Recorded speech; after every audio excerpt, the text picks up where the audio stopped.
Dans un ravin, en contrebas de la route, tout près de Nikko, c'est le dernier jour de travail pour les membres de la mission de recherche. La descente se fait en rappel et sous la pluie. Ils savent exactement où chercher. Je me demande si on se concentrait, tu vois, si on fait pas une équipe par acquis de conscience sur la partie basse, sur les berges, la rive gauche, et puis une petite équipe et une équipe un poil plus conséquente sous la route, tu vois, le plus longtemps possible.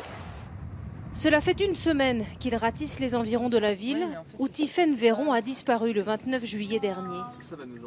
Que lui est-il arrivé? La question hante son frère Damien. Ce jour-là, la jeune femme prend son petit déjeuner dans cet hôtel à l'écart du centre-ville.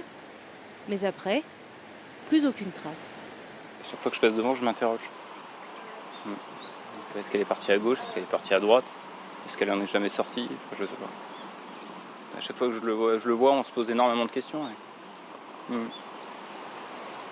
un mystère. L'hôtelier est le dernier à avoir vu Tiphaine vivante. D'après nos informations, il a été plusieurs fois auditionné par la police japonaise sans être inquiété.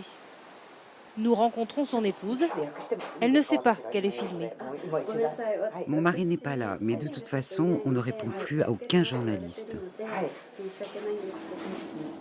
Après 7 jours de fouilles, ils sont tous épuisés. Ça parle à personne? Damien et Sybille Véron quittent le Japon, avec toujours les mêmes questions et un maigre butin. 24 il est là. Donc c'est 25. Ouais. Quelques éléments ramassés dans la nature. On n'a pas trouvé des objets qui appartiennent à Tiphaine à l'évidence, mais bon, on va essayer d'étudier ce qu'on a trouvé. En tout cas, ça valait le coup d'aller fouiller dans des zones où il y avait des objets. On se demande ce que vous pouvez faire de plus que ce que vous avez déjà fait et qui est énorme en fait. Revenir avec des chiens. Oui.